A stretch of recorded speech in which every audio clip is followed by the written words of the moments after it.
Filip Car je tokom emisije Pitanje novinara prokomentarisao trenutni odnos sa Dalilom Dragojević, pa se osvrnuo na ponašanje Dejana Dragojevića. U ovoj situaciji je jako lako nekog opravdati, ali i okriviti. Dejan se prepustio na žurki, igrao je, a kad mi je Dalila prišla, on je to video i otišao u vešeraj. Ja ne volim da vidim muškarca kako plače. Ja nju mrzim da vidim kako plače, to mi stvara nervozu. Sve mene to muči, odlučio sam presjeći sve. Znam da više neće tako lako dolaziti do Dejanovih suza.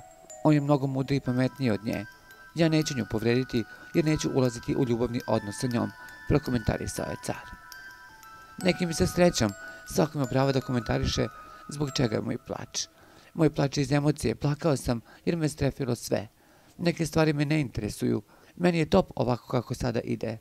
Mene Dalila usrala pa me usrala, ona je kriva za sve što se izdešavalo. On meni ne može pomoći nikako.